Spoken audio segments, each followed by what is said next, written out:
Let's reconvene, guys, everyone. I know we take a few minutes to come back, get our mind back into our tasks before us. So please come back to the plenary room. Reconvene your work groups.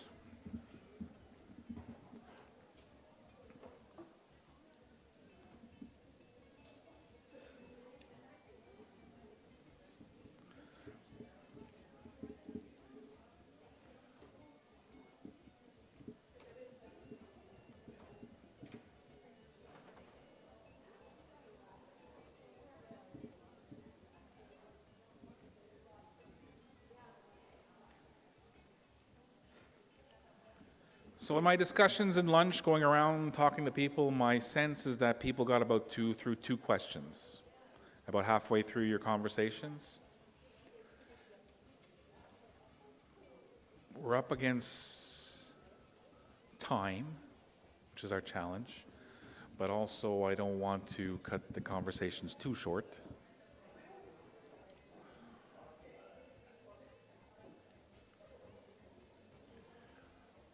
If you have someone at your table taking notes, it'll be important too that we get our contacts names from our AFN reps and maybe Sharon's too, so that you can fire that notes to those Sharon or to the AFN staff to make sure we don't lose your comments. Also, once again, I still have this ring.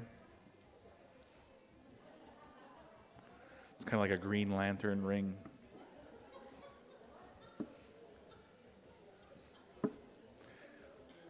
Although it's done nothing for me so far, except perhaps bring out my eyes.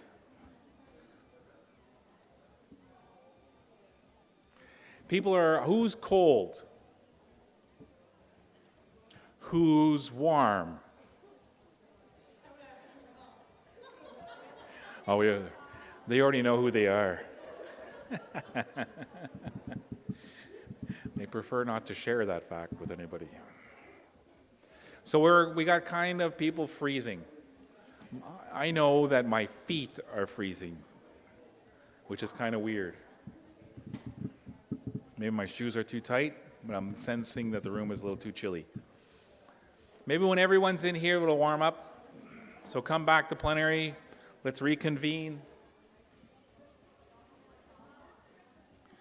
I want to get your work group started up again.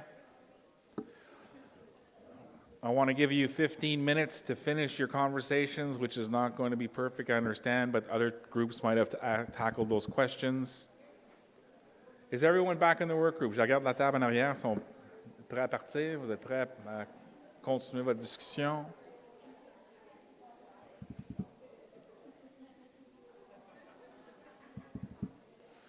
If you are eating dessert in another room, you haven't reconvened. If you are refusing to come into this frigid room, you have not reconvened.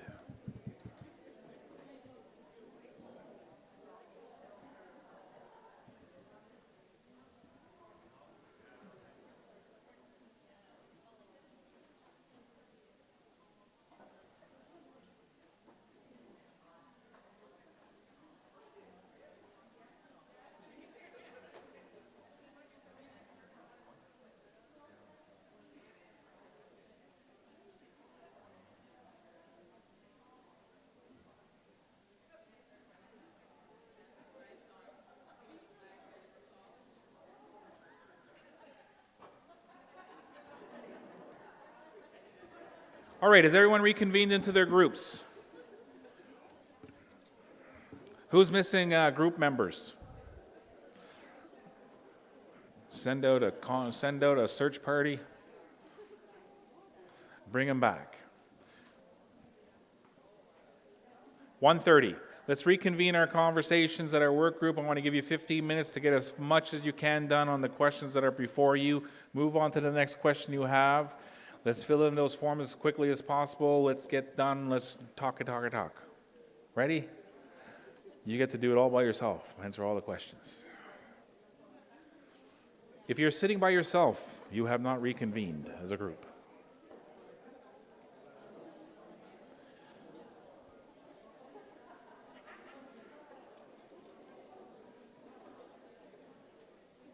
right, go with your conversations, everyone.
We are continuing with Table Talk A.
All right, everybody.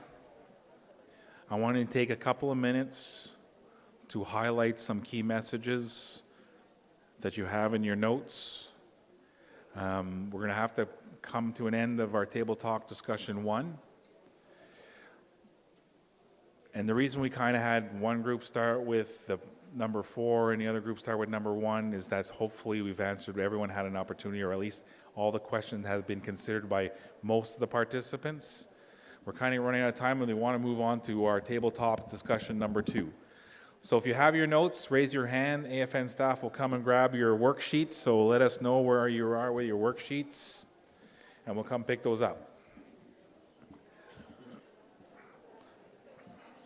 So you should have a worksheet, and you should hold it like this. And then someone will come get it.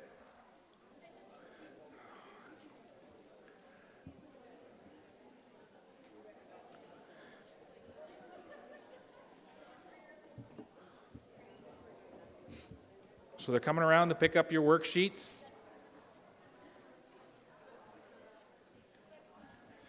I'd like to invite Lindia Jones, Lorinda Patterson, Diane Harkey, Lisa Levy-Paul to the panel, to the front up here, please.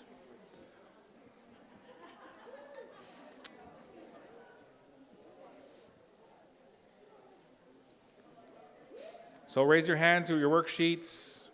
I realize that we probably wanted to add some more.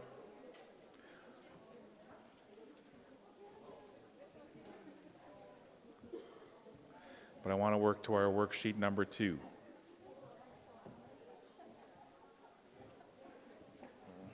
One, two, three, 4. There's 4 of you.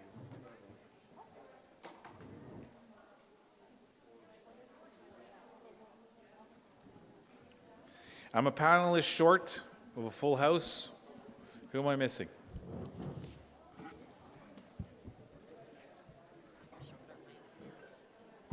Lindia. There she is. Okay, there we go. 1 panelist, 2 panelists, 3 panelists, 4 panelists. 1, 2, 3, 4. All right, has everyone handed in their worksheets? Please hand in your worksheets. You'll have the opportunity also as individuals, if you want to fill out those worksheets, we'll pick them up off there. Also, don't forget this ring that I have, we found. Don't let me get used to it. All right, so we're joined by Lindia Jones, Independent First Nation in Ontario. Lindia. Lorinda Patterson and Diane Harkey from First Nations Health Consortium in Alberta.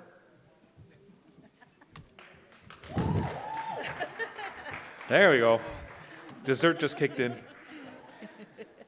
Lisa Levy-Paul from Maui. How do you say that? Of New Brunswick. So I don't know, we pick random names out. Who goes first? Lindia.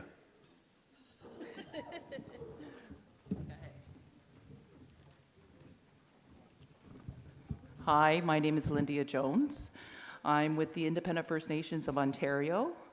I work with the Independent First Nations for the last 22 years, so I'm their IFN Health Director.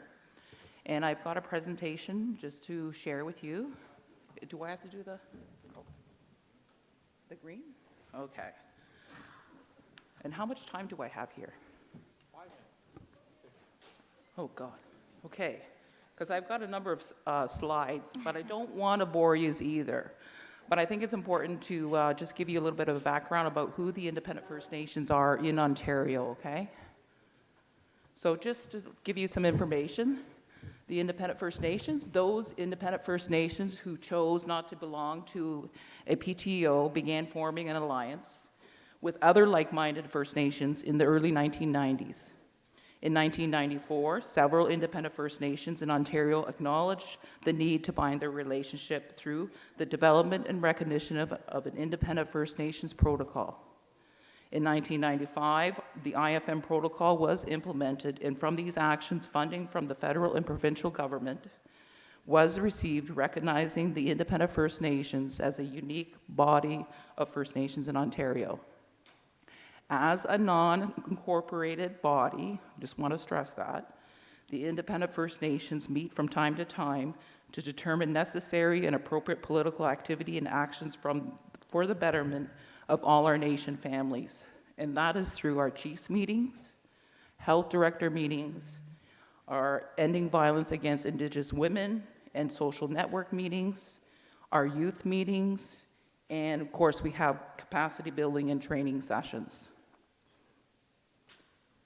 I'm not going to go through the protocol, but here is our protocol. It's very simple. It's a 2-page protocol that we have with our leadership amongst each other. Very simple, guiding principles. Here I wanted to show you that we're not in one treaty area. So the Independent First Nations, we're not in one treaty area. We're spread out through the province of Ontario. We have large communities, small communities, remote communities, and border communities, as you can see. Here is our current list of membership. These are the Independent First Nation communities that are part of in Ontario. These are the chiefs that are currently sitting as chief. But we have representation from the Haudenosaunee, the Snabik, and the Oji Cree Nations, with a membership of 29,000 First Nations people in Ontario that we're serving. So, since February 2017, the Independent First Nation of Ontario have hired IFN Jordan's Principal Navigators. And these navigators are to act as a focal point for our IFN families with First Nation children with an unmet need, disability, or interim critical condition, and ensure they have access to needed health, social, educational services and supports. As well, to assist IFN children and their families and guardians to make application for Jordan's Principal. As well, they are to act as a liaison between community workers, service providers, and families or guardians, and their children to facilitate delivery of services approved by Department of Indigenous Services Canada under Jordan's Principle. As well, they are to track and gather data for reporting on claims, files, and clients. And as well, they are to train community workers on the completion of intake forms, services available through Jordan's Principle, and keep them updated on the changing environment of Jordan's Principle, as we know that always has continual change. So, the IFN has been a leader, we believe, on Jordan's Principle in Ontario region and reaching out to our membership communities and identifying their true needs and service gaps. Since February 2017, IFN Jordan's Principal Navigators have completed over 935 individual applications with over 2,090 requests totaling $4.4 million. And this is only as far as June 2019. So we haven't seen the half of this fiscal year. The collection of meaningful data and other information generated from the IFN Jordan's Principle model will inform policy and program reforms, which will enable IFN to better respond to the needs of our children over the long term. So this is how we see our IFN Jordan's Principle process with it comes with the navigators. So we have the IFN client. The IFN client reaches out to one of our IFN navigators or one of their own community workers in the community to start the process of an application. In the application process, as you can see, there's a number of things that have to go into filling that application. And then once that application, we submit that application to Indigenous Services Canada.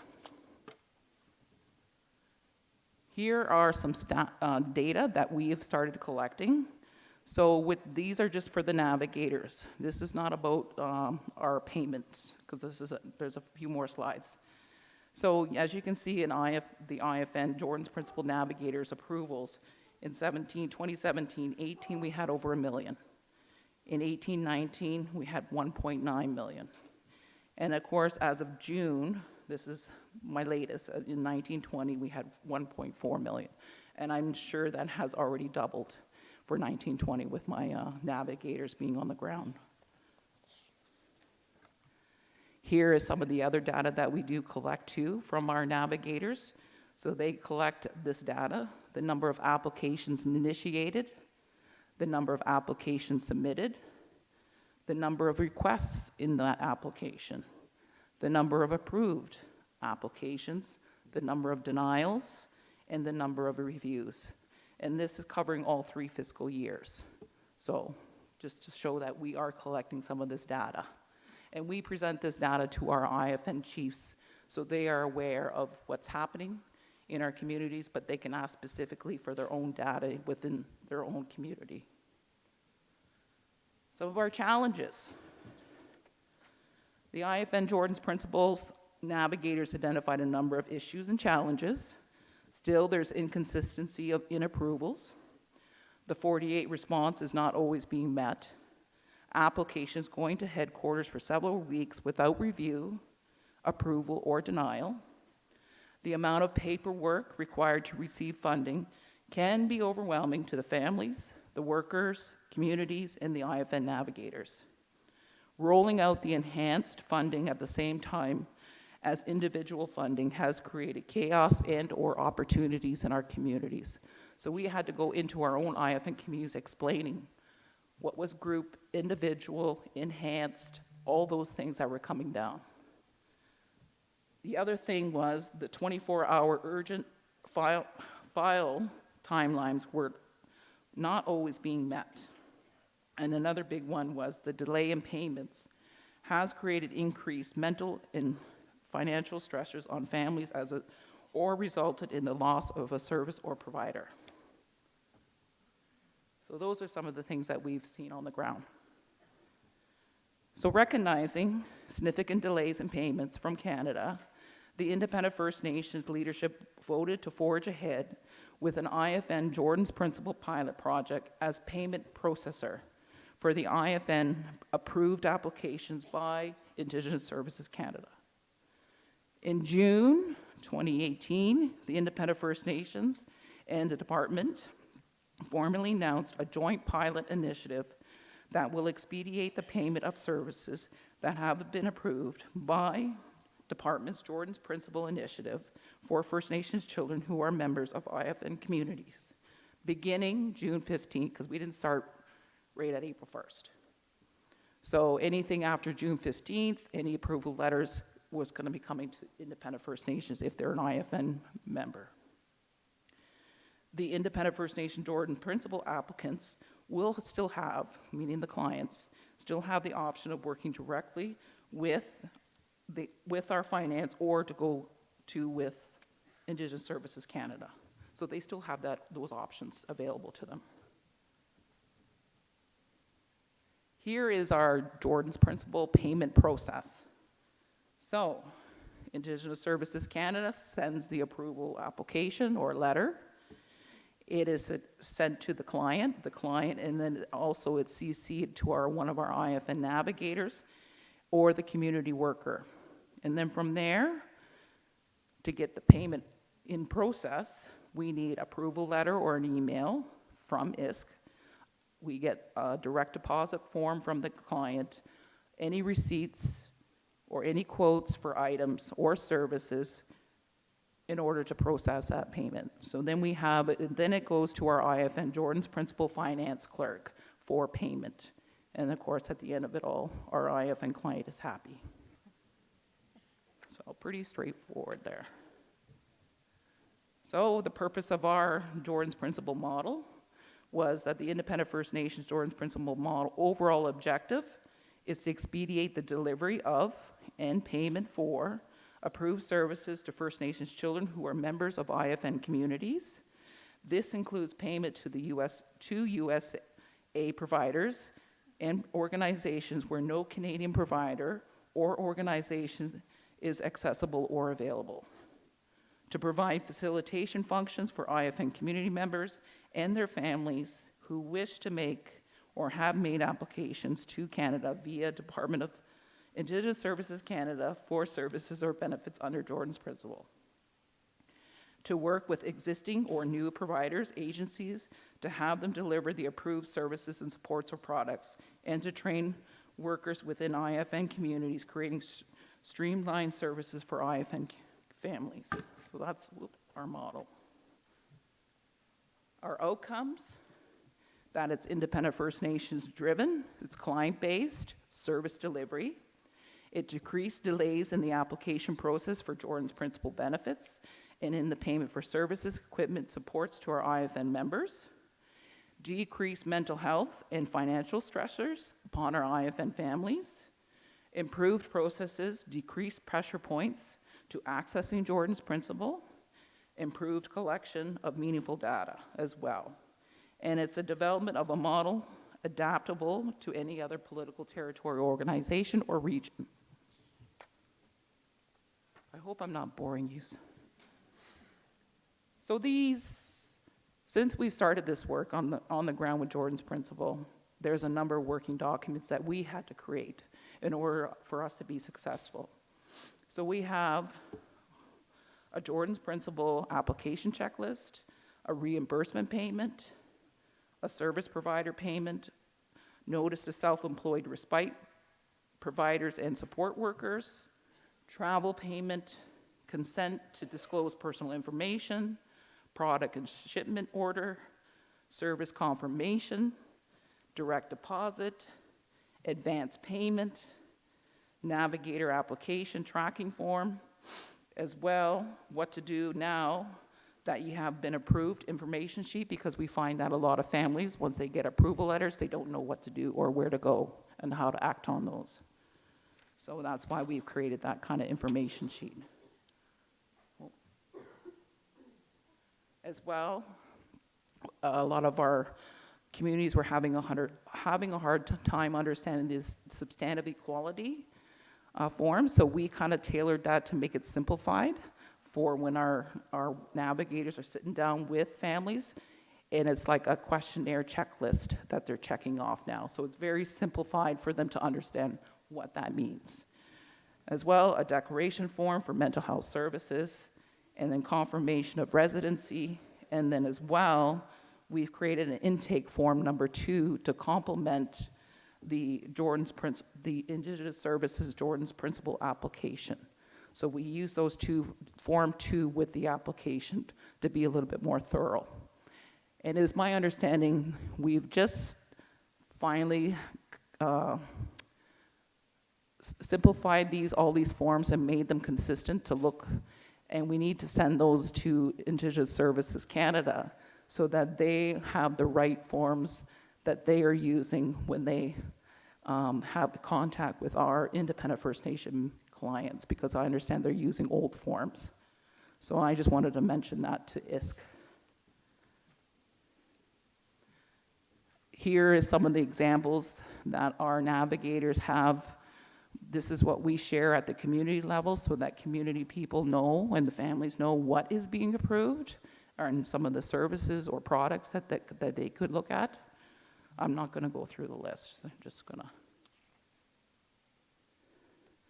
Now that we've taken on payment processor, this is the other piece that we wanted to share with you as Jordan's Principle. So, 2018 and 2019, and it wasn't even a full fiscal year. As I said, June 15th, we started this new payment processing. So it's not even a full fiscal year. But we processed 1,089 claims totaling $1.1 million. And we keep track of that each month, how many claims per month. So our finance person has that breakdown of how much is actually being spent and how many claims per month. This is all inputted manually too. We don't have a high-tech software system, and that's where I think we need something like this now to start looking at a software system where we have put in the application and it puts all this information out instead of us manually trying to figure this out. So yes, in 1819, we served 517 children. As you can see at the end of March was a big month for us. And the reason for that was because at the time last year, at the time, in Ontario, we have a little NHL. And that means that all the First Nation children all come together to this one tournament here in Ontario, and they all play. And I think there's over like 300 teams or something like that coming across from First Nations. So there was a lot of applications coming forward from a lot of our IFN families to support them in going to Little NHL. We are even tracking service hours, because I thought that was important too, is to start tracking service hours in the applications. So as you can see, for 2018, 2019, we had a total of 28,000 service hours that was paid out from the Independent First Nations on Jordan's Principle applications that came through. A lot of those service hours, though, I just want to note, those were from one-on-one tutoring and respite. That's where we're getting a lot of the service hours. So, success stories, we'd like to hear that. There are so many IFN success stories. Our families and communities are not accustomed to hearing yes. A grandmother no longer has to worry about the safety of her autistic grandchild because there is now a fence around the yard. A special needs child can now learn and attend class because they have one-on-one support. A parent exhausted from taking care of their special needs children can now find some self-care time and relief from respite services. Children who would normally wait years to get assessed are now receiving the needed assessments so they can gain the services and the educational supports they require. Children with mental health needs are finding their voice and receiving the supports they need. Tutoring services are assisting children to progress positively with their school subjects. Provision of assistive learning devices are helping children communicate at home and school. Children are participating in recreational events and activities. Children are accessing cultural and traditional services. Children are accessing land-based therapies and treatments. So those are some of the things that we've seen that are coming out of our. Here are some of the recommendations and future investments. The IFN supports Jordan's Principle as a child-first initiative. The Independent First Nation also believes that Jordan's Principle is a service, not a program. The Independent First Nations recognize that there is a need for a Jordan's Principle recruitment and retention strategy. The demand for services is greater than service availability, and I'm sure you all know that. The IFN believes in building community capacity. Therefore, each IFN community should have a Jordan's Principle worker. Training resource development to provide community-level training on Jordan's Principle application process. Training resources to provide case management, because now we've got health, social, and education working together in our communities, and so that's been coming up more and more is about case management. Respite training in IFN communities is required. On-reserve First Nations disability services are required for those children aging out 18+. And then transition supports and housings are needed for children aging out of the child welfare and returning to their home communities. So those were some of the things that we have seen. And then here is our list of our contacts for Jordan's Principle. And thank you.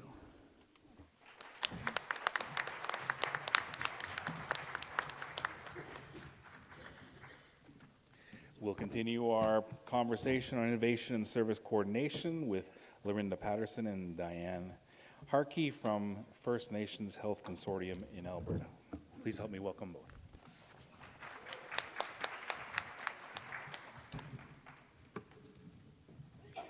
Hello, Montreal. Good afternoon. I would like to thank Elder Payton and for his prayer this morning, and I wish to acknowledge the drum and the unceded territory which we stand upon. My name is Lorinda Patterson. I'm the Southern Alberta team lead. And I'm Diane Harkey, and I'm the Northern Alberta team lead. All right. So, oh, yeah, gotta do this, right? Yeah. So, we are First Nations Health Consortium. We are made up of 4 progressive First Nation health organizations with representations from all our treaty areas, 6, 7, and 8. Our organizations are the Big Stone Health Commission, the Kitaskinaw Health Commission, Musqueam Health Services, and Siksika. The consortium represents over 30% of the Alberta Nation's population, and we provide a regional coordinated approach to enhanced service coordination. We're building on the collective strengths and the relational networks of the founding partners, and we've developed a service coordination model that has evolved to respond to client needs by increased engagement and outreach to service providers and community members across our province.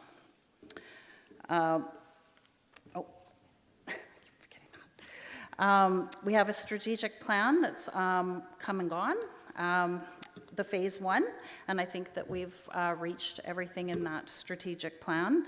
We focused on the development and the implementation of the First Nation Health Organization, and the development and implementation of Jordan's Principle Enhanced Service Coordination. So these are some of the strategic goals that we've addressed to improve and navigate, to improve and help navigate access to the health, social, and educational services in all the financial and operational functions. Sorry. I gotta slow down. The second goal is to demonstrate the fiscal and organizational accountability and the sustainability in all financial and operational functions. We've built and sustained mutually satisfying and productive relationships to ensure that Jordan's Principle is honored, and we've built an organizational culture that promotes the positive relationships and work excellence, which we will get into a little bit later in the slide. This is our organizational chart.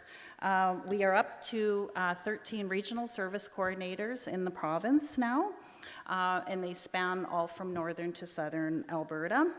We have 4 access workers who take all of the intake with all of the files. We have a northern team lead, myself, and Lorinda's in the south now. We have a communications officer who's here today. Deanna, want to wave your hand. We have our executive director, Barry Phillips. We have a SARF administration. Julia's here today too, which we'll speak to that a little bit later.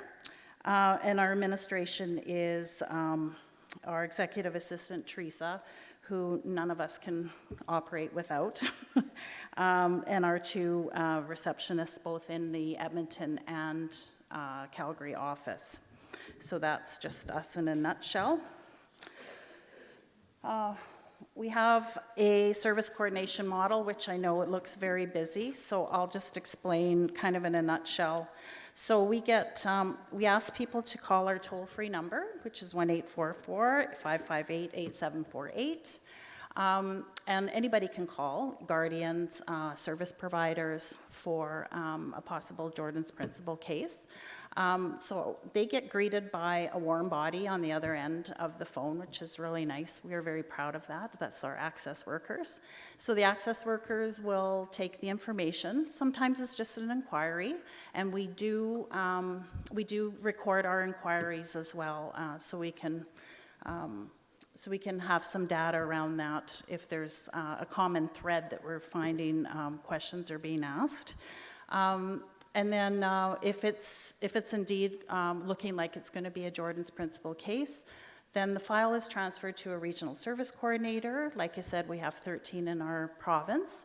We're all kind of versed in the whole province. We don't like to say that we're just exclusive to our catchment area, because we want to make sure if there's a higher volume in some area that we can put the work where it needs to be put.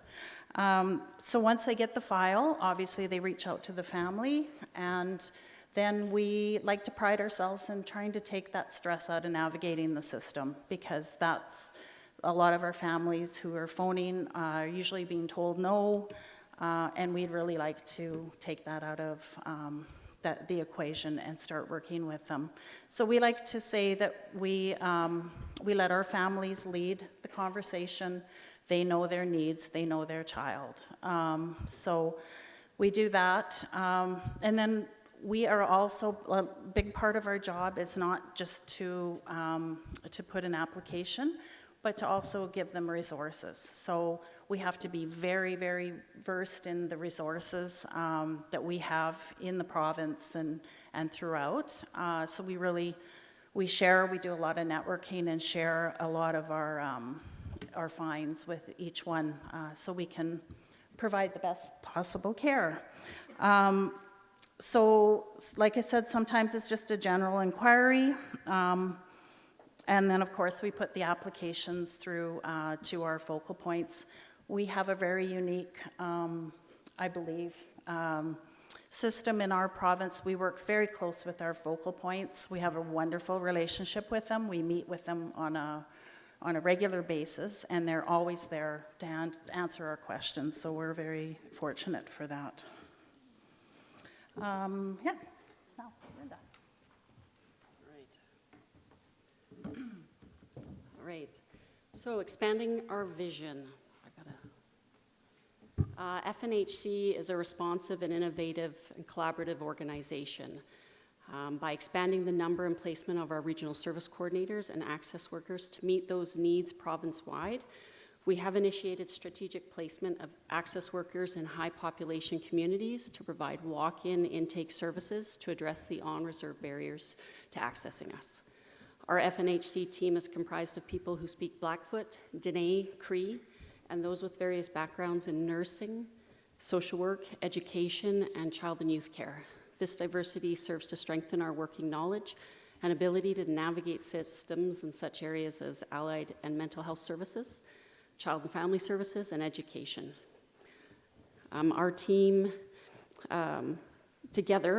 we share our knowledge of existing resources, which allows us to not only connect First Nations families to service providers, but to all individuals who contact our organization requesting resources.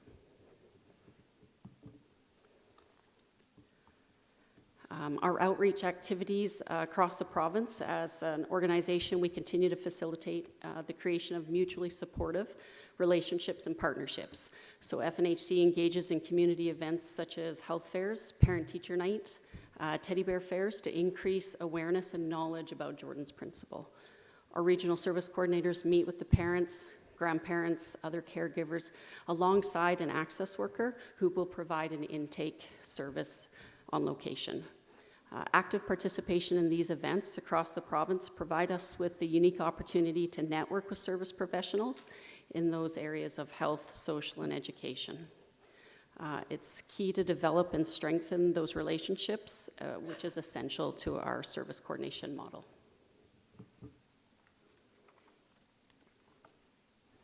As Diane was saying, we have a great working relationship with our focal points. Shout out. To facilitate the transparency around shifting guidelines, FNHC and the focal points work collaboratively. Through our face-to-face meetings, we've had the opportunity to discuss ISK updates and changing processes, as well as engage in breakout sessions where an RSC can meet with one or two focal points to ask questions and discuss their Jordan's Principle applications. These meetings have encouraged meaningful communication between our RSCs and the focal points, and we have direct contact to the focal points, so we can discuss those specific cases, we can share information about province-wide available resources, and also identify where those gaps do exist.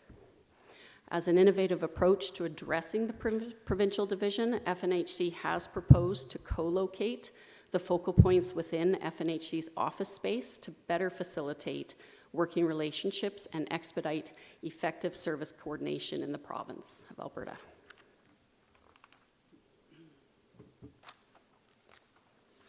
Data. As a regional organization, we have the opportunity to collect meaningful data and correlate it with other relational information to get the whole picture. If we really want to be able to tell the story of where the gaps and inequalities exist and identify where the services don't exist, we have to do it with real facts.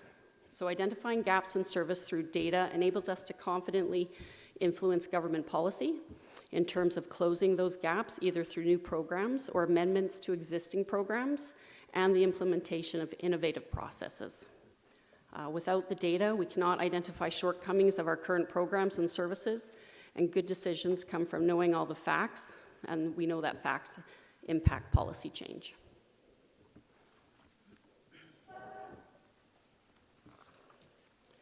So our data collection. It's important that we understand that barriers to accessing services is an integral part of service coordination. The distance, isolation, language, lack of transportation, system navigation, and time away from communities are just few of the barriers when supporting families to meet their children's needs. FNHC access workers and regional service coordinators bring diversity, knowledge, varied skill sets that enhance our service coordination model, and together we strive to find services for families through federal and provincial programs, other available resources, and Jordan's Principle applications. So our FNHC data collection is based on the needs requested and not per the child.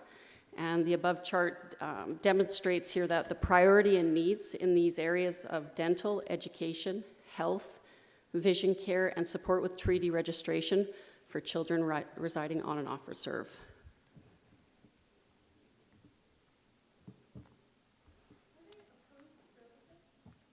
Pardon?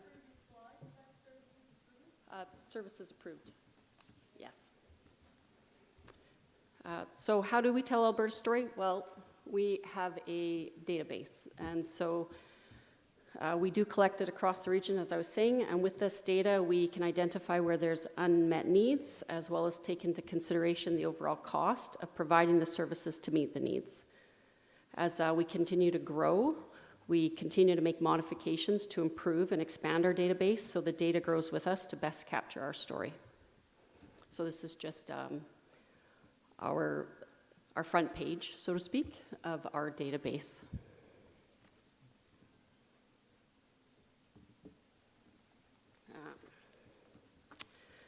And our service access resolution fund. So the complexity and rules and regulations of the federal system for administrating payment creates lengthy delays in children's access to equitable services.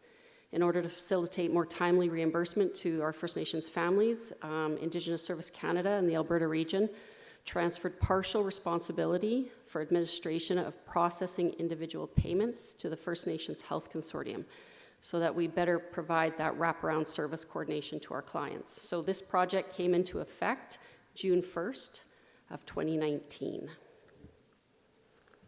And from that, our SARF, I'm going to say team now, as Julia has some more support.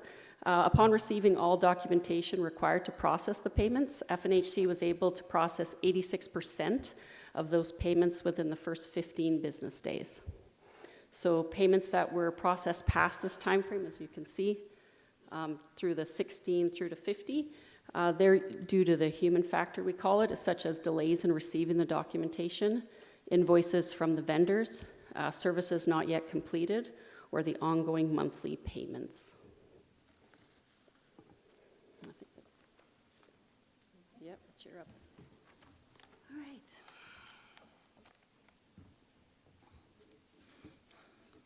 Where did we go?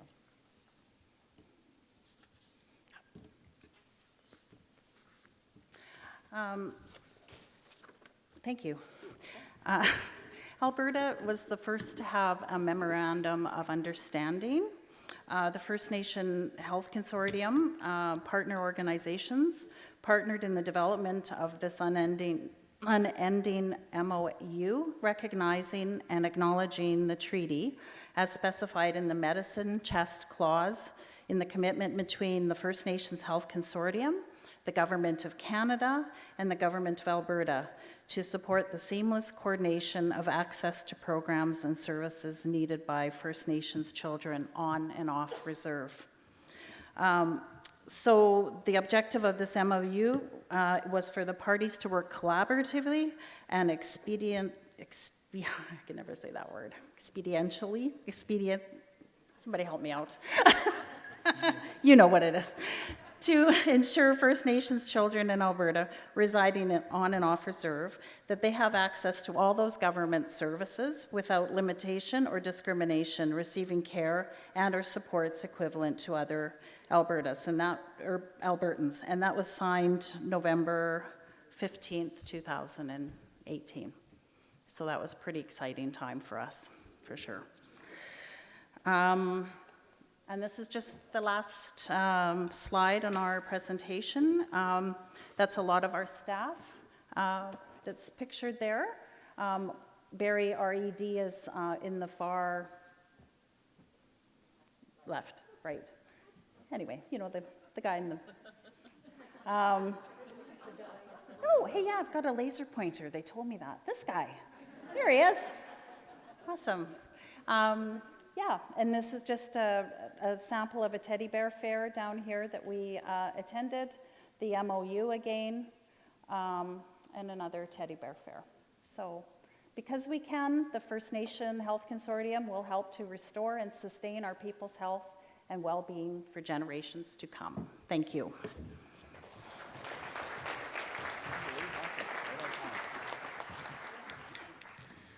Originally, I understand that the MOU was a square piece of paper, and then the Bears got it.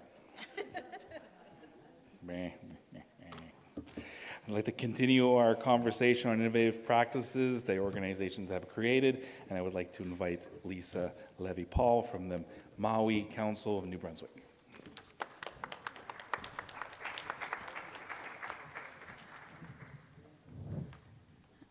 I wasn't smart like these girls and printed out my presentation, so I have to bring up my computer. So, hi everyone. I want to first acknowledge the elder who spoke this morning, and I don't know if he's still here. His words truly spoke to what we are wanting to accomplish at Maui Council under Jordan's principle. And I wanted to acknowledge that. And I also want to acknowledge that we stand on Haudenosaunee territory.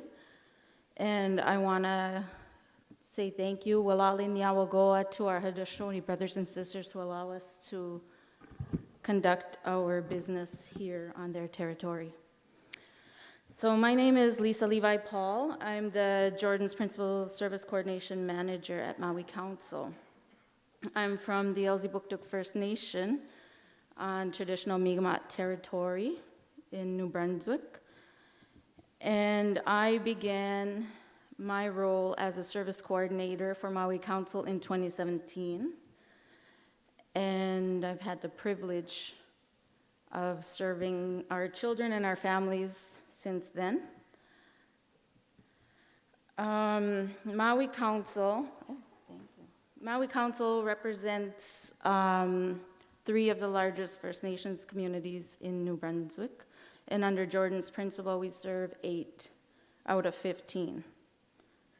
How does this work? Okay. We realized really quickly in our communities that we had a unique advantage serving Jordan's principle within our tribal councils, because the community members saw us as neutral and non-political. And as many of you know, in our communities, politics plays a huge role in how some people feel about others, I guess. And our community members felt safe and trusted us with their children and their needs.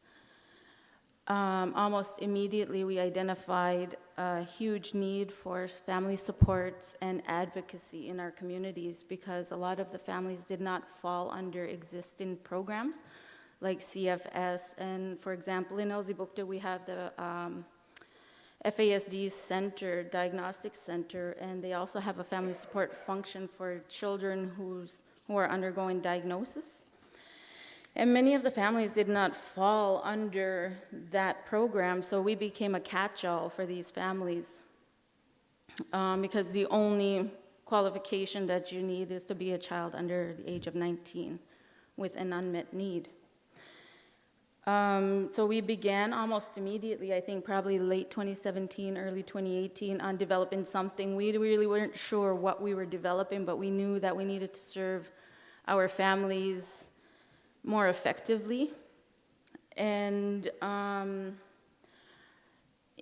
it was only this year that we began that relationship with our elders, because they're the ones who guided us through this process. And I guess it's been a tough journey, and many of you remember that notable quote from last year's Jordan's Principle Summit, that Jordan's Principle is like building the plane while you're flying it, and that's exactly what we've done. Just a little bit of a background on our framework is that, like I said, it was guided by elders, not only consultation with elders, but true partnership with the elders. Nothing was passed without their approval. And it also incorporates some existing research that we were able to find on holistic models in Canada. We decided on using the medicine wheel quadrants within our assessment tools because they were geared towards building relationships and empowerment of families. And it also helped us to identify where an imbalance and need is for the children and the family. Oh, did I go too far? Okay. And as I mentioned, that relationship building was the key and the most important. That relationships we built were with the elders and with our families and the communities, with our service providers, and with our focal points and government people. And just a little bit of a general overview with our model is that we not only used the medicine wheel, we also used the concept of dependence. And the elder felt that this was the key, and this was what really needed to guide our process. And what the elders teach us is that before we come here to Mother Earth, that our spirits are given a purpose. And the elder spoke of that this morning, and I thought it was so great that he basically did my presentation.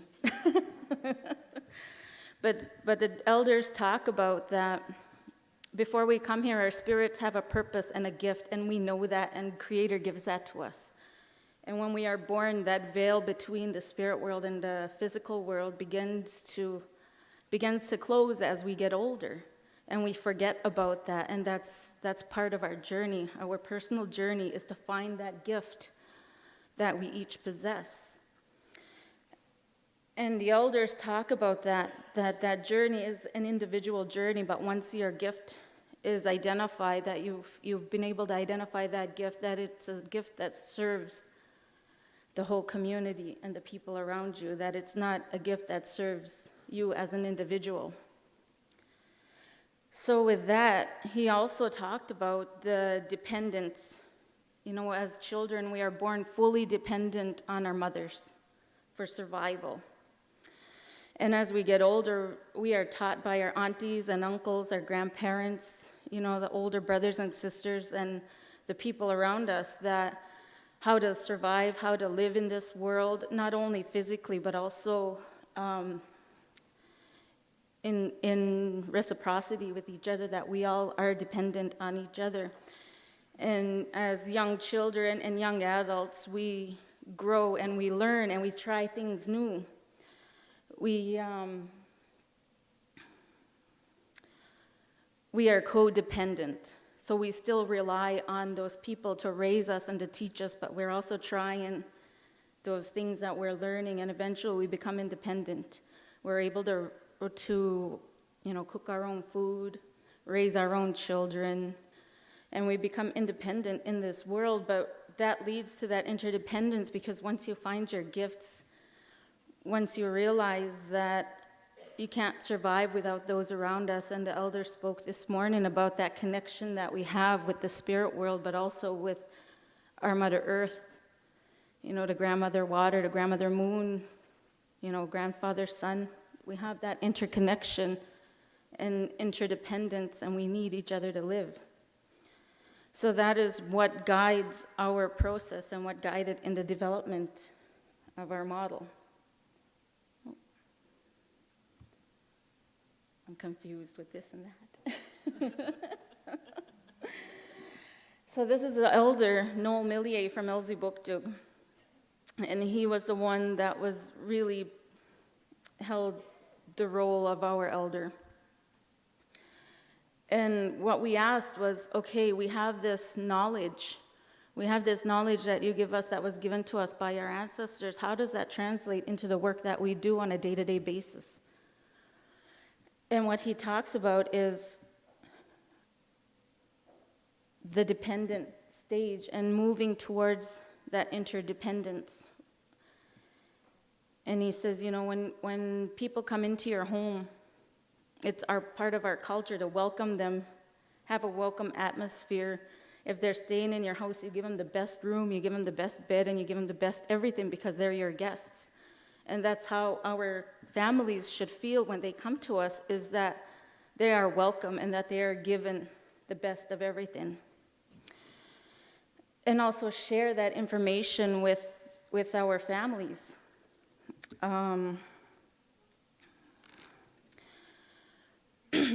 Some of the information that he talks about that we need to share is that historical creation of dependence within our communities. He says, you know, like blanket exercises, for example, we focus so much on teaching non-Indigenous people about the history of colonization that we often forget that our own people also need that information to build their confidence, to build on their resiliency, because then they will know that it is not their fault, that the traumas that they've experienced is not because of something broken within them. And it also helps our families and the people in our communities realize that there is more to it. And he talks about moving towards and helping and guiding those families to move towards that interdependence. And I guess one of the examples of that is moving from dependency to codependency is a mother coming into our office whose child is, say, autistic. And they're requiring services, but they also need that documentation. So a dependent parent would come in and we would do the work for them. We would physically pick up the phone and make that call for them because they're unable to, they don't know what to say. Oh, thanks. But eventually, teaching that mother and guiding and sitting with her, giving her the words, you know, coaching her and building that empowerment and picking up the phone and dialing it and handing it to her. It could be, you know, like really, really like sitting there and guiding them, being their support person. And having her pick up that or take that phone and talk to the doctor after coaching and being there to support her during that conversation. And that could be, that's what like moving from dependence to codependence looks like. And eventually they'll learn to be more independent and assert more control over their own wellness plan. They'll be confident in consulting with the professionals for their child's needs. And then once they've become independent, that they'll be able to navigate those services, but they'll also recognize their role as a parent in that child's life. And they'll be able to hold each one of us that sit around that child, you know, me as the service coordinator, our responsibility to that child. And that parent will hold us responsible. And that's what interdependence looks like, is that they're able to work with us and have that control.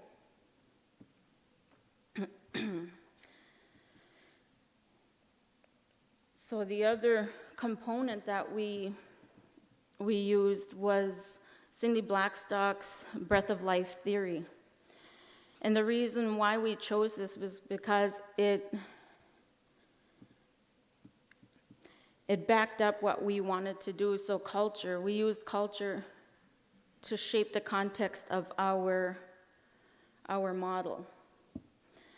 And also, we recognize the concept of time, the 7 generations. You know, so we recognize that individual family, they may come to us with historical trauma, or they may not. We don't know. You know, our goal is to work with the family where they're at. And that concept of time, and recognizing that what is occurring today is a result of the past, and what is also happening today will result what is going to happen in the future. It also acknowledges the multiple realities, you know, the spirit world and the interconnections that we have with each other, and the worlds that Western approaches don't recognize. It connects individuals, because as a society, we are not an individualistic society, we are very communal.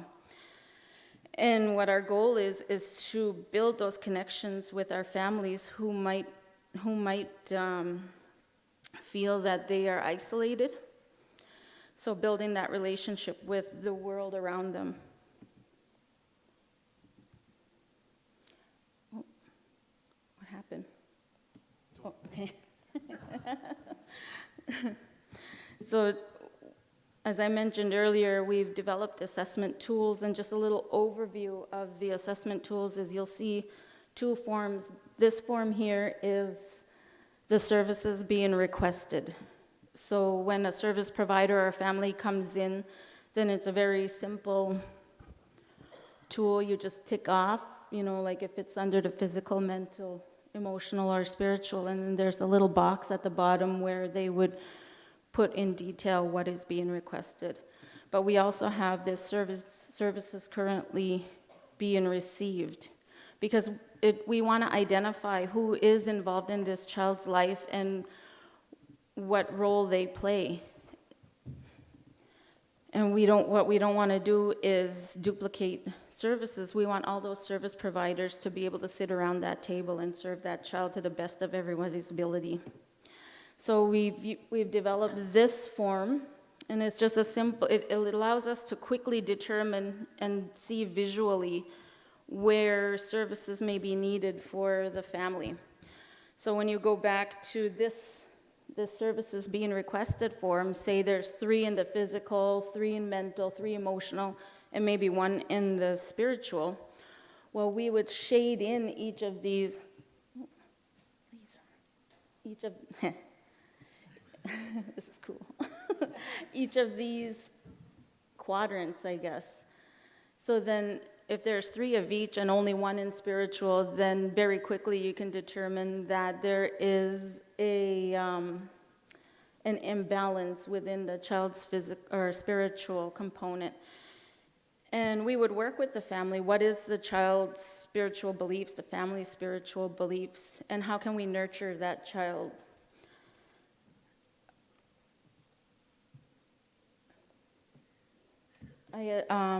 Some of the positive impacts of this holistic framework is the preservation of our regional cultural knowledge by utilizing our elders and making that a part of our model, that we've revitalized and we've preserved that knowledge. And it is also a decolonized approach. And what it's done is it's given us something to more effectively justify a lot of our substantive equality substantive equality letters. It's a revitalization of our values, beliefs, and practices, and it empowers our families, because we don't just look at the child as an individual, but as a whole to our community, and it'll lead to stronger, healthier communities in the long run. And some of the risk, and I don't know if I mentioned earlier, but this is new development that haven't fully implemented for various reasons. We've just recently started implementing the assessment tools, but the work with the families has been minimal because of case overload. And I know somebody mentioned earlier, hundreds of cases per case manager.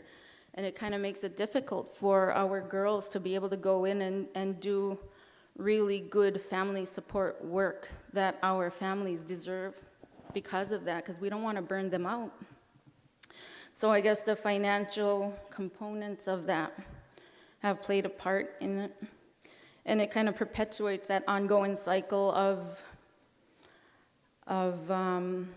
lack of funding, and undermines our grassroots approach, because I love our focal points. I think they're amazing, and we've done great work together, monumental work together.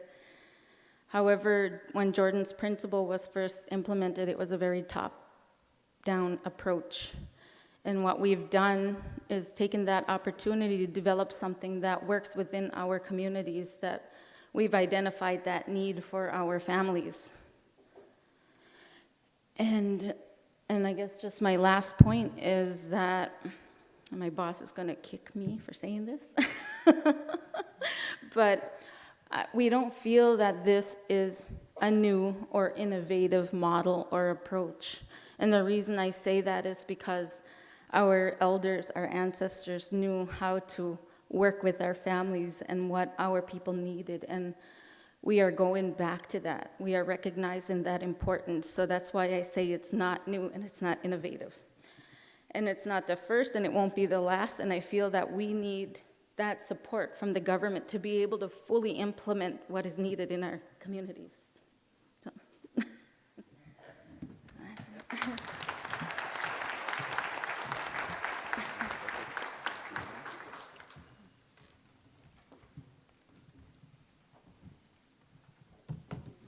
New toy.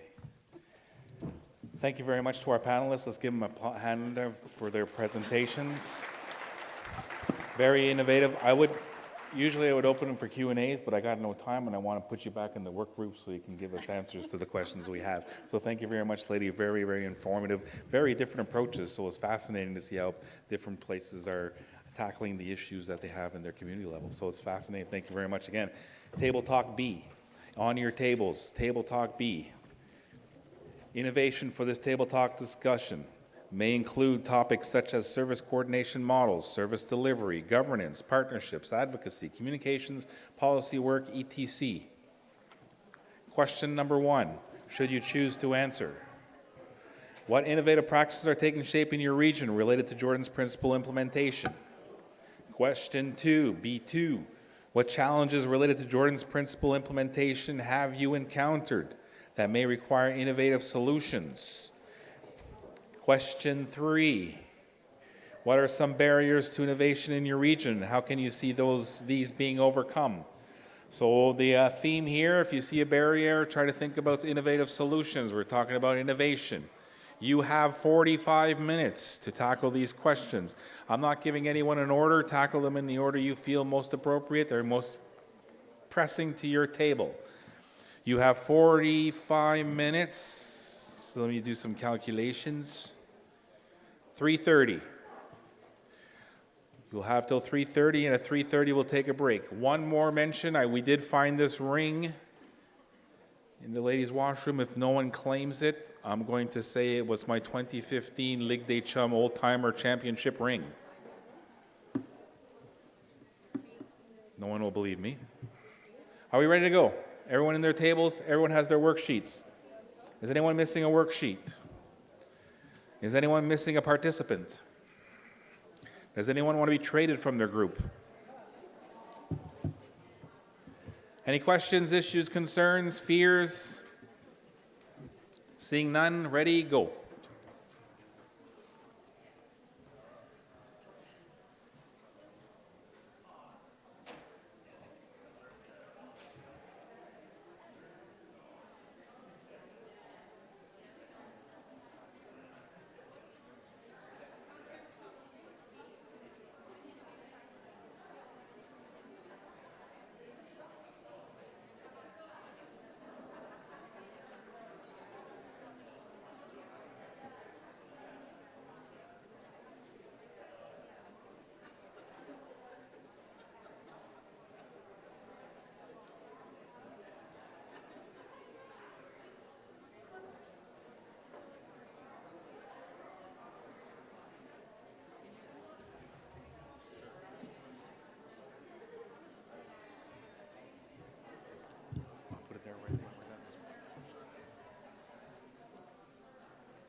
Can I get a show of hands of the groups that are done?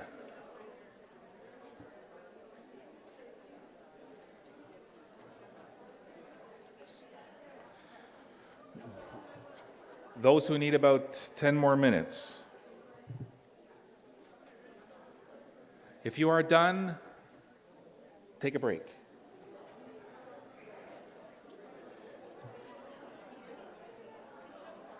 We're back here 1:45.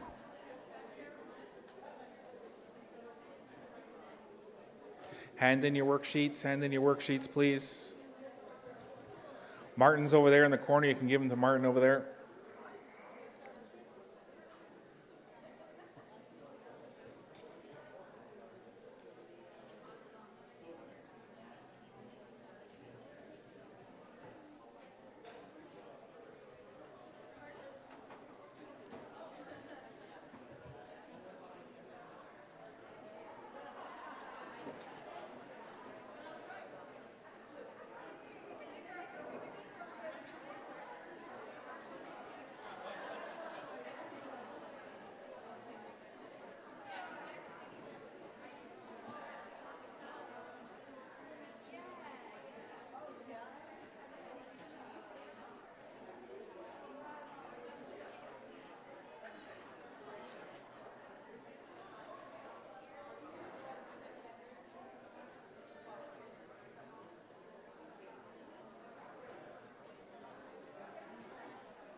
If you are done, I'd ask you to quietly go to break.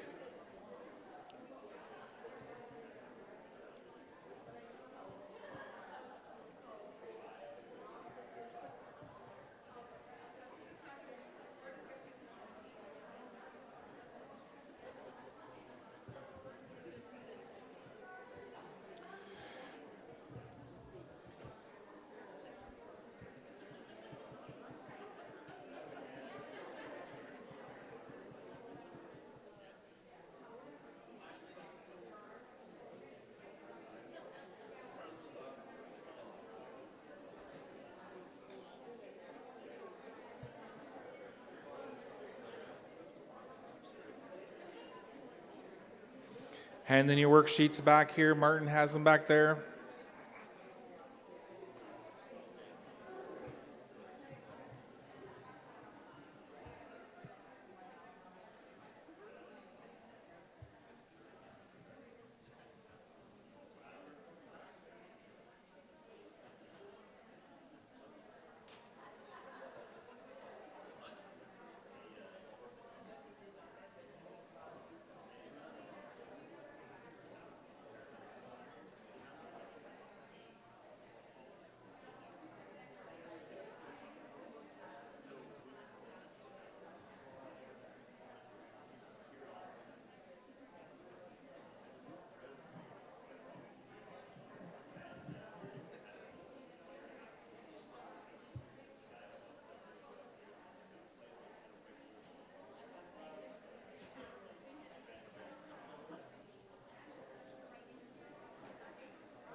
given to Martin, or they're still working on it right now?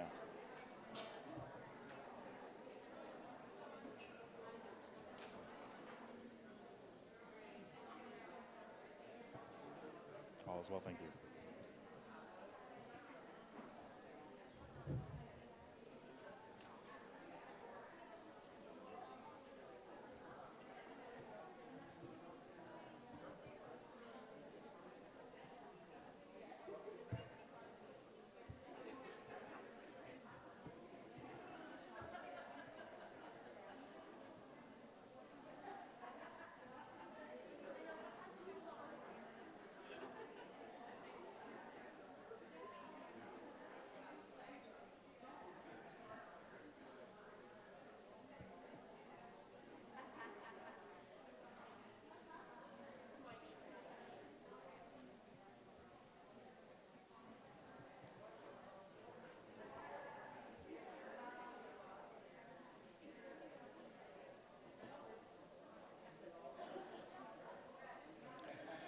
We still have groups working, so if you are done,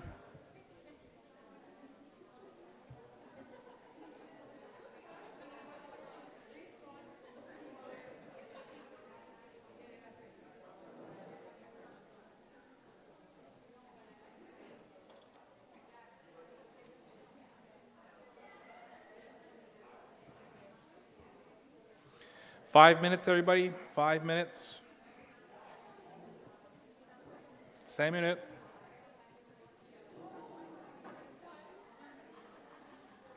Les questionnaires, tu peux le donner à Martin qui est en arrière là-bas. Oui, dans le coin là-bas. Ils sont dans le coin là-bas.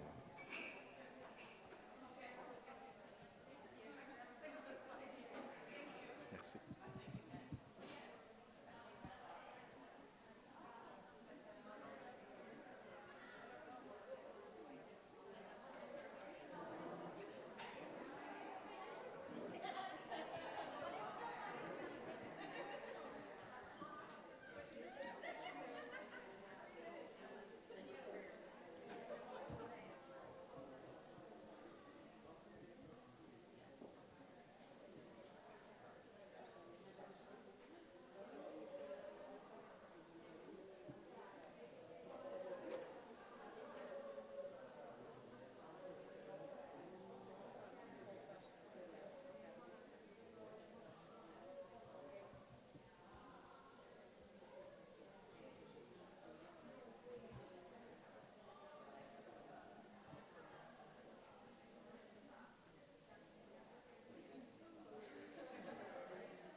Okay, ladies and gentlemen, we're officially on break.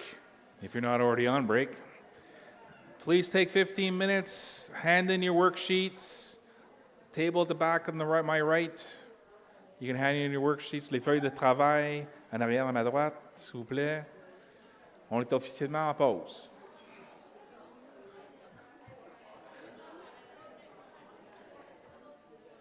We'll reconvene in 15, everybody. Dans 15 minutes, s'il vous plaît.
Okay, everybody.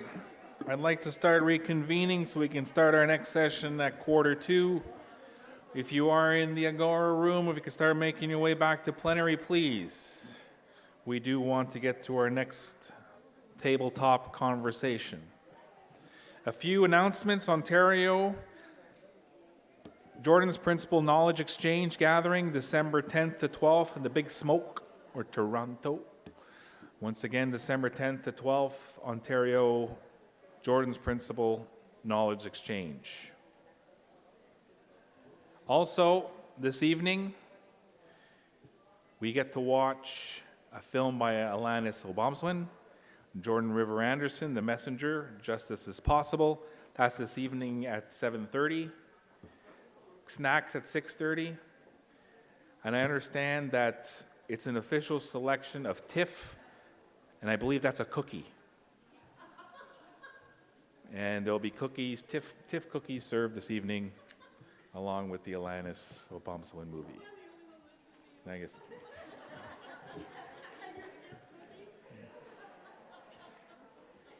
Everyone else believed me until you started laughing.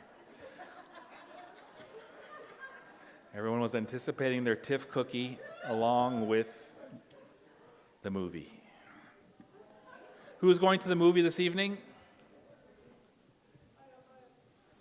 Okay, we'll show it then.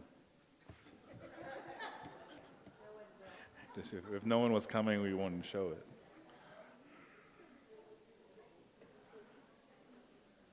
All right, where is everybody? If you're not here, we miss you. Please come back to plenary. We do have one more tabletop conversation. I'll provide you with a little summary from your conversations in tabletop A and B.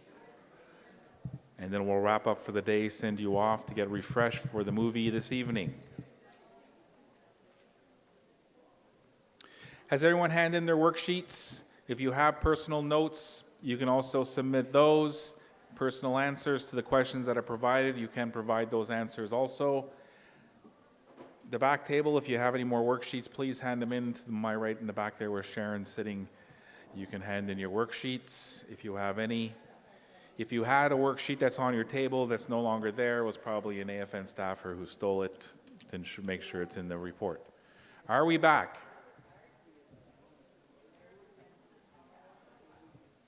Table Talk C.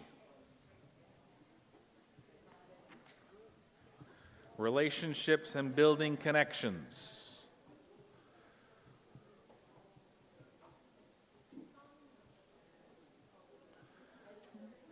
Grab your last cup of coffee for the day.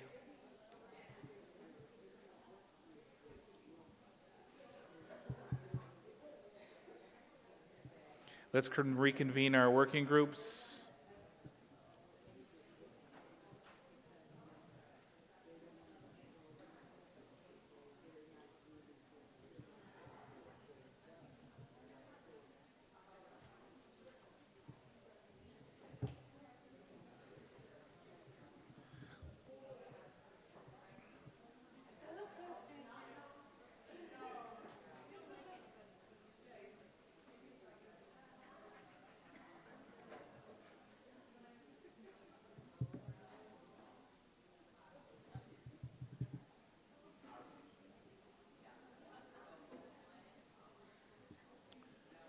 Movie tonight. Don't forget, there'll be snacks provided, so don't go have a big meal before coming to the movie. It's in here, right? Is the movie going to be showed in here? On one screen, though?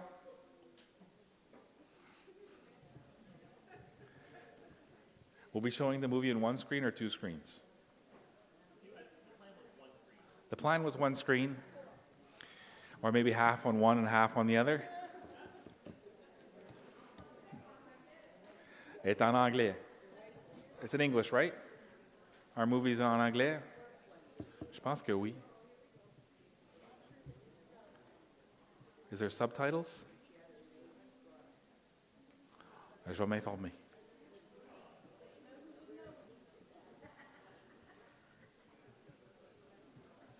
On peut le mettre en anglais ici, le français ici. Le mettre en même temps. Les écouteurs.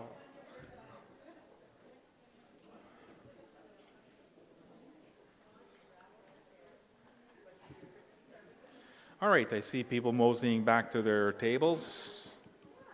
Slowly but steadily. A flow of peoples.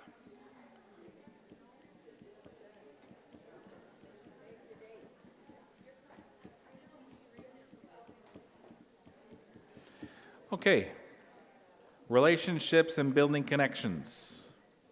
One of the overarching goals of the gathering is to encourage and facilitate relationship building across First Nations regions and with the Government of Canada. This table talk will start a conversation on what those relationships look like and where we want them to go. As before, you have packages on your table to discuss the questions posed in the packages related to the relationship and building connections. C'est en français ici, Sharon. Sharon, you're going to take my notes in French at this table? On est rendu avec 2 tables francophones comme ça. Si tu n'écoutes pas là-bas, tu peux venir tout de suite à la table ici.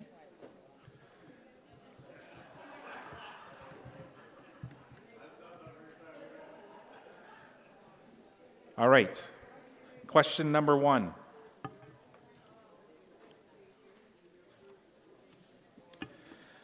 What relationships are supporting Jordan's principle implementation in your First Nation and/or region? Question C2. What is the relationship between service coordinators and focal points in your First Nation and/or region? Question C. I'm guessing by the volume you're already answering question 1. Question C, what relationships need improvement? Q4, what can service coordinators, focal points, and other partners work together to improve services and coordination for First Nations children? Any question on the questions? Any questions on the questions being shared with you? Seeing no questions. How much time do we got? Let's 40 minutes. Can we do this in 40 minutes?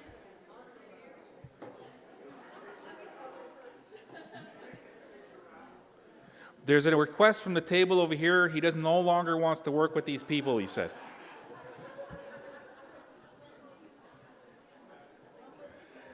I see no volunteers, though, wanting to take you on their table. All right, let's go.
5 minutes, 5 minutes.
How's everyone doing?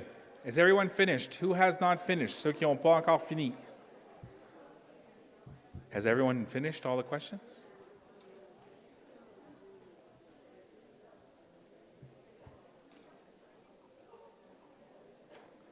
Someone should have came and told me like 10 minutes ago that you were done. Who's not finished? Who needs another half hour? Okay, everyone. Merci tout le monde. Worksheets, put your worksheets up. We're going to come pick them up.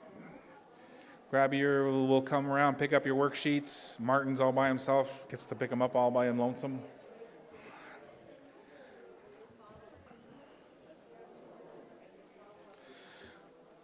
What I'd like to do, just in terms of our agenda and moving forward, is that, first of all,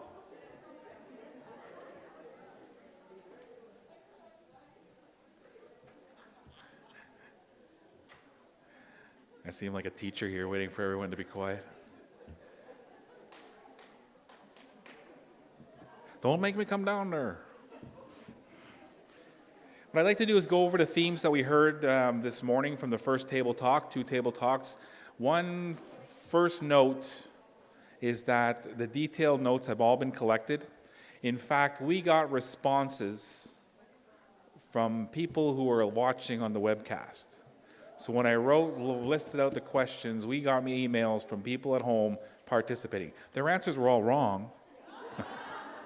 I'm just kidding, all you people on the webcast. But I do appreciate their participation, which is wild, right? I mean, they're not even here. So we're getting responses. If this was 20 years ago, I'd be scared, but modern technology. So just so that you know that all those detailed notes have been collected, they will be made part of the final report. These are just some common themes, overall arching kind of stars that you probably put next to key items you wanted to have a conversation on. So the first one, in terms of the overall theme, came around about communications. Sharing the SOB with service coordinators, or the SOP. SOP with service coordinators was seen as very important. Communicating policy changes with service coordinators was also seen as vitally important.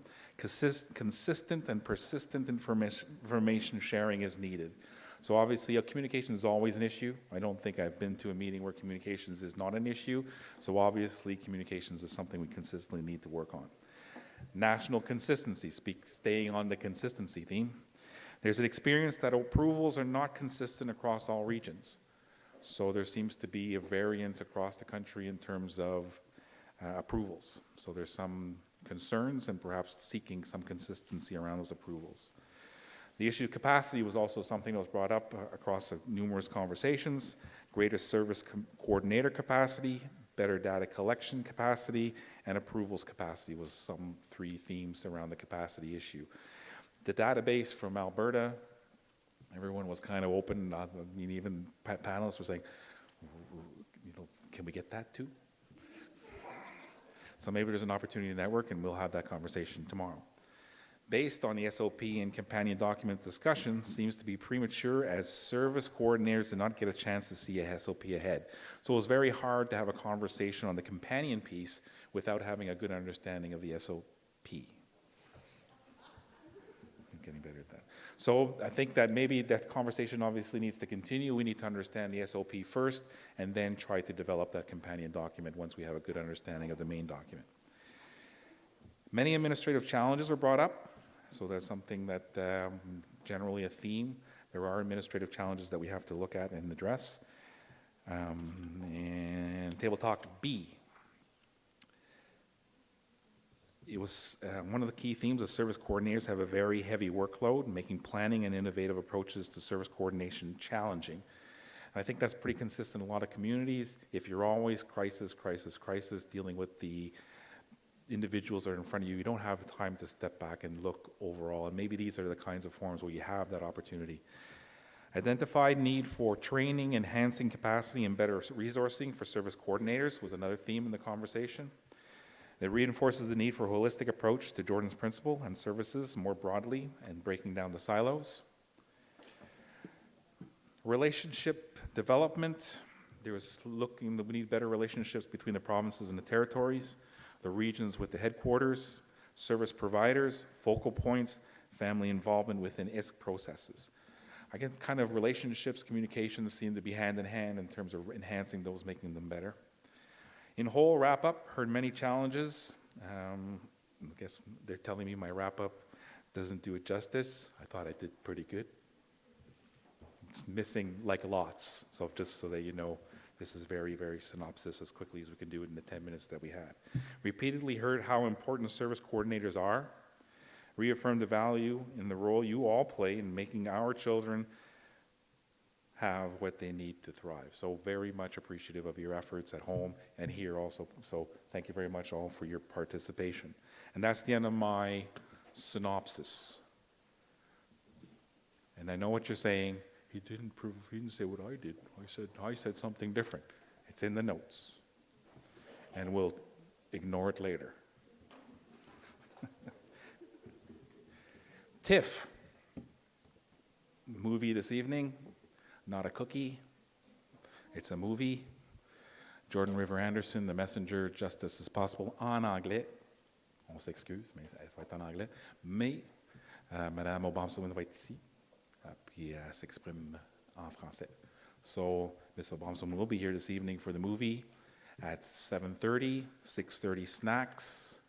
Don't eat too much, save some room for snacks. Nothing like an awkward moment of silence. So, from what I understand, the majority of our ISC participants will be leaving us tomorrow. So we encourage those ISC participants, because this is a collaborative work environment, to take some time to look at the evaluation form. So the evaluation form is in your kits, and I would ask all our ISC representatives if they could take out their evaluation form, because I'm going to give you the answers. I'm kidding. You know the answers already. All right. Evaluations, film tonight. Alanis will be here. National Film Board meetings, or National Film Board movie 7:30. Thank you everyone for your participation. This is not a bad room for this many people doing tabletop. It wasn't that crazy loud. So thank you for your participation. We'll see you tomorrow morning at 6:30. 8 o'clock for breakfast. 8 o'clock for breakfast. We reconvene at 9 o'clock, back into our session. Movie tonight. See you there. Any comments, issues, concerns, questions around the agenda tomorrow? Seeing none, thank you very much, everyone. And no, I brought the ring back to the front desk, just in case it wasn't ours and someone in the hotel was panicking about the ring. Enjoy your evening, everyone. We'll see you at the movie tonight. Bring popcorn.